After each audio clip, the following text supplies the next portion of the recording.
నమస్తే welcome to RV two travels private limited అతిథి దేవోభవ. లక్షల సంవత్సరాల నాటి ప్రాచీన దేవాలయం. యుగాలు మారినా ఈనాటికి దర్శనం చేసుకుంటే సకల పాపాలు నశిస్తాయని నమ్మే కొన్ని ముఖ్యమైన దేవాలయాల్లో ఒకటి కాట్రా వైష్ణోదేవి ఆలయం. మహత్తర చరిత్ర కలిగిన దేవాలయంగా శక్తిపీఠంగా విరాజిల్లుతూ మంచుకొండల్లో వెలిసిన వైష్ణోదేవి ఆలయ విశేషాలను, చరిత్రను ఈ వీడియో ద్వారా తెలుసుకుందాం. ఉత్తర భారతదేశంలో జమ్మూ కాశ్మీర్లో ఎత్తైన హిమాలయ పర్వత శ్రేణుల్లో ఋగ్వేద కాలం నాటిదిగా భావించి ఆలయం వైష్ణోదేవి ఆలయం. ఈ ఆలయం సముద్రమట్టం నుండి 5200 అడుగుల ఎత్తు ఉన్న త్రికూట పర్వత శ్రేణులపై మంచుకొండల మధ్య ఉంటుంది. ఈ ఆలయాన్ని చేరుకోవాలంటే మానవులు చాలా సాహసవంతమైన యాత్ర చేయాల్సి ఉంటుంది. అయినప్పటికీ భక్తులు ఏమాత్రం ఆలోచించకుండా ఎన్నో ఏళ్లుగా ఇరుకైన గుహలో కొలువైన అమ్మవారిని దర్శించుకునేందుకు లక్షలాదిగా తరలి వెళుతూనే ఉన్నారు. తిరుమల తిరుపతి దేవస్థానం తరువాత అంతటి ఆదాయం, మహత్తు కలిగిన దేవతగా ప్రసిద్ధి చెందిన వైష్ణోదేవి స్వయంభూగా అక్కడ ఎలా వెలిసిందో తెలిస్తే ఆశ్చర్యపోతారు. పిండీలు అని పిలువబడే 3 మూర్తులు కొన్ని లక్షల సంవత్సరాలుగా ఈ గుహలో ఉన్నాయని భౌగోళిక శాస్త్రజ్ఞులు కూడా నిర్ధారించారు. అటు సైన్స్ పరంగా, ఇటు పురాణాల పరంగా దైవం ఉంది అనడానికి ఈ ఆలయం నిదర్శనం అంటారు భక్తులు. పూర్వం కాట్రా ప్రాంతానికి సమీపంలో రత్నాకరుడు అనే దుర్గాదేవి భక్తుడు ఉండేవాడు. రత్నాకరుడు, అతని భార్య నిరంతరం దుర్గామాతను కొలుస్తూ ఉండేవారు. సంతానం కోసం ఎంతగానో పరితపించినా వారి ప్రార్థనకు కరుణించిన అమ్మవారు సాక్షాత్తు తానే కుమార్తెగా రత్నాకరుడి ఇంట జన్మిస్తుంది. లక్ష్మి, సరస్వతి, పార్వతి ముగ్గురు కలిసిన స్వరూపమే వైష్ణోదేవిగా చెబుతారు. ఆ దంపతులు ఆ బాలికకు వైష్ణవి అని పేరు పెట్టి అల్లారుముద్దుగా పెంచుకుంటూ ఉంటారు. వైష్ణవి చిన్ననాటి నుంచే చురుకైనది. శ్రీరామునిపై అచంచల భక్తి విశ్వాసాలతో రాముణ్ణి కళ్ళారా చూడాలని తపిస్తూ అరణ్యంలోకి వెళ్లి తపస్సు చేస్తుంది. 9 సంవత్సరాల వయసులోనే వైష్ణవికి శ్రీరాముని దర్శనం కలుగుతుంది. శ్రీరాముణ్ణి చూసిన తరువాత వైష్ణవి అతన్ని వివాహం చేసుకోమని కోరుతుంది. అప్పుడు శ్రీరాముడు తాను ఏకపత్ని వ్రతున్నని, ఈ జన్మకు సాధ్యం కాదని చెబుతాడు. అయినా కొన్ని సంవత్సరాల తరువాత తాను ఇక్కడికి వచ్చినప్పుడు తనను గుర్తుపడితే తప్పకుండా వివాహం చేసుకుంటానని చెబుతాడు శ్రీరాముడు. వైష్ణవి త్రికూట పర్వతం చేరుకొని వైష్ణోదేవిగా తపస్సు చేసుకోవడం మొదలు పెడుతుంది.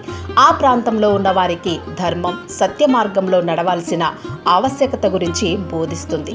రోజురోజుకి వైష్ణోదేవి ప్రతిభ, తపశ్శక్తి ఆ ప్రాంతంలో వ్యాపిస్తుంది. అది చూసి ఆ ప్రాంతంలో ఉన్న గోరఖ్నాథ్ అనే బాబా సహించలేకపోతాడు. ఎలాగైనా వైష్ణోదేవిని అక్కడ లేకుండా చేయాలని అనుకుని తన శిష్యుడైన భైరవనాథ్ను ఆజ్ఞాపిస్తాడు. భైరవనాథ్ వైష్ణోదేవి గురించి తెలుసుకోవడానికి వచ్చి ఆమె సామాన్యురాలు కాదని, మహా తపస్వి అని గ్రహిస్తాడు. ఒకరోజు అరణ్యంలో ఒంటరిగా తపస్సు చేసుకుంటున్న వైష్ణోదేవిని భైరవనాథ్ తనను వివాహం చేసుకోవాలని ఒత్తిడి చేస్తాడు. అందుకు వ్యతిరేకించిన వైష్ణోదేవి తపస్సుకు ఆటంకాలు కలిగించడం మొదలు పెడతాడు. ఇక అప్పటి నుంచి వైష్ణోదేవి త్రికూట పర్వతంలోని ఎవరికీ కనిపించకుండా ఒక గుహలో తపస్సు చేసుకోవడానికి నిశ్చయించుకుంటుంది. హనుమంతుణ్ణి ప్రార్థించి భైరవనాథ్ తన తపస్సుకు ఆటంకం కలిగించకుండా గుహ బయట రక్షణగా ఉండమని కోరుతుంది.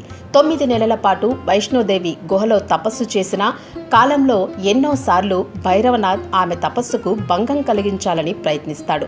హనుమంతుడు భైరవనాథ్ను అడ్డుకుంటూ ఉంటాడు. వారిద్దరి మధ్య 9 నెలల పాటు యుద్ధం కొనసాగుతుంది. చివరకు వైష్ణోదేవి తపస్సు పూర్తి చేసుకుని గుహ బయటకు వచ్చి హనుమకు, భైరవనాథ్కు జరుగుతున్న యుద్ధాన్ని చూసి భైరవనాథ్పై తీరని ఆగ్రహంతో కాళీమాత స్వరూపంతో అతడి శిరస్సును ఖండిస్తుంది. భైరవనాథ్ శిరస్సు దూరంగా ఉన్న లోయల్లో ఎగిరిపడుతుంది. దానితో భైరవనాథ్ బుద్ధి తెచ్చుకుని అమ్మవారిని ఈ మొండి శరీరంతో బ్రతకలేనని, మోక్షాన్ని ఇమ్మని వేడుకుంటాడు. అప్పుడు అమ్మవారు శాంతించి దయతో భైరవనాథ్ శిరస్సు పడిన చోట ఆలయం ఏర్పడుతుందని, వైష్ణోదేవి యాత్రకు వచ్చిన వారు భైరవనాథ్ దర్శనం చేసుకుంటే ఆ యాత్ర సంపూర్ణమవుతుందని వరమిస్తుంది. వైష్ణోదేవి గుహకు 1.5 కిలోమీటర్ల దూరంలో ఉన్న ఆలయమే భైరవనాథ్ ఆలయం. వైష్ణోదేవి ఆలయానికి వెళ్లిన వారు అవకాశాన్ని బట్టి భైరవనాథ్ను దర్శించుకునే వెళతారు. ఇదిలా ఉండగా ఇచ్చిన మాట ప్రకారం త్రేతాయుగం చివరిలో శ్రీరాముడు ఓ వృద్ధిని రూపంలో త్రికూట పర్వతానికి వెళతాడు. వైష్ణోదేవి వృద్ధిని రూపంలో ఉన్న శ్రీరాముడిని గుర్తించలేకపోతుంది. అప్పుడు శ్రీరాముడు ఈ జన్మకు ఇక నీకు వివాహం కాదని అంటాడు. కలియుగంలో అధర్మం పెరిగిపోయినప్పుడు ధర్మ సంస్థాపనకు తాను కల్కి అవతారం స్వీకరిస్తానని, అప్పుడు తనను వివాహం చేసుకుంటానని చెబుతాడు. అందుకే వైష్ణోదేవి ఇప్పటికీ శ్రీరాముడు కల్కి అవతారంలో వచ్చి తనను వివాహం చేసుకుంటాడని వైష్ణోదేవి ఎదురు చూస్తూ ఉందని స్థానిక పండితులు చెబుతూ ఉంటారు. వైష్ణోదేవి భైరవనాథ్ను సంహరించిన తరువాత అక్కడే గుహలో వైష్ణోదేవి రూపంలో స్వయంభూగా వెలిసినట్లు చెబుతారు. వైష్ణోదేవి అంటే మహంకాళి, మహాలక్ష్మి, మహాసరస్వతి దేవతలకు ప్రతిరూపంగా భావిస్తారు. 3 తలలతో 5.5 అడుగుల ఎత్తైన రాతి రూపం ఈ గుహలో దర్శనమిస్తుంది. వైష్ణోదేవి గుహాలయంలో 3 పిండీలు అంటే రాతి రూపాలు మనకు కనిపిస్తాయి. కాళీ, వైష్ణవి, సరస్వతి లింగ రూపంలో మధ్యలో దేవి వైష్ణవి పైన కిరీటాలతో దర్శనమిస్తుంది. ఈ ముగ్గురు ఒకే చోట మహాశక్తిగా వెలిసిన ఈ ఆలయం భారత్లోని మిగిలిన అమ్మవారి స్థలాల కంటే అత్యంత పవిత్రంగా భావిస్తారు భక్తులు. అంతేకాదు ఇది మహాశక్తిపీఠం కూడా. ఇక్కడ సతీదేవి శిరస్సు భాగం పడిందని, మరికొందరు అమ్మవారి కుడిచేయి కూడా పడిందని అంటారు. ఈ కారణంగా ఈ పీఠాన్ని అత్యంత శక్తివంతమైందిగా భావిస్తారు. హైందవ పవిత్ర పుస్తకాల ఆధారంగా కాశ్మీర్లో అమ్మవారి కుడిచేయి పడిందని, ఇప్పటికీ మాతా వైష్ణోదేవి ఆలయంలో మనిషి కుడిచేయి రూపంలో ఉన్న శిల్పాలను అమ్మవారి అభయహస్తంగా భక్తులు గౌరవిస్తారు. ఇక పురాణాల ప్రకారం మహాభారత యుద్ధానికి ముందు శ్రీకృష్ణుడు పాండవులను ఈ ఆలయాన్ని దర్శించమని చెప్పాడని, శ్రీకృష్ణుని ఆదేశం మేరకు పాండవులు మహాభారత సంగ్రామానికి ముందు ఈ ఆలయాన్ని దర్శించడం వల్లనే 18 రోజుల్లో విజయం సాధించగలిగారని స్థల పురాణం. అలా విజయం సాధించిన అనంతరం మహిమగల ఈ అమ్మవారికి పాండవులు మొదటగా ఇక్కడ దేవాలయం నిర్మించారని తెలుస్తోంది.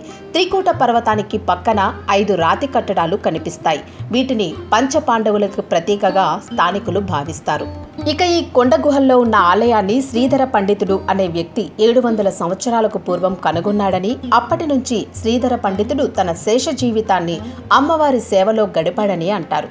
ఆ విషయం ఆ నోట ఈ నోట పాకి అమ్మవారి మహిమను పొందేందుకు తండోపతండాలుగా భక్తులు రావడం మొదలైందని చెబుతారు. ఎన్నో జన్మల పుణ్యం ఉంటేనే తప్ప వైష్ణోదేవి దర్శనం దొరకదని అంటారు. ఎందుకంటే ఈ యాత్ర చేయడం చాలా కష్టంతో కూడుకున్నదని, గర్భగుడిని చేరుకోవాలంటే గుహల్లో చాలా దూరం ప్రయాణించాల్సి ఉంటుందని స్వయంగా వెళ్లి వచ్చిన భక్తులు చెబుతూ ఉంటారు. ఇక్కడకు హెలికాప్టర్ల ద్వారా నడక మార్గం లేదా గుర్రపు డోలీల్లో చేరుకోవాల్సి ఉంటుంది. జై మాతాది అంటూ ఆ కొండల్లో భక్తులు చేసే ధ్వని నడకదారిలో అలసట తెలియనివ్వకుండా ఎంతో శక్తినిస్తుందని అంటారు. ఆలయం లోపలికి సెల్ ఫోన్, కెమెరాలు, అలాగే తోలుతో చేసిన ఏ వస్తువును అనుమతించరు. ఎంతో మహిమ కలిగిన లక్షల ఏళ్ల నాటి ఈ ఆలయాన్ని చేరాలంటే ఎన్నో జన్మల పుణ్యఫలం ఉండాలని అంటారు.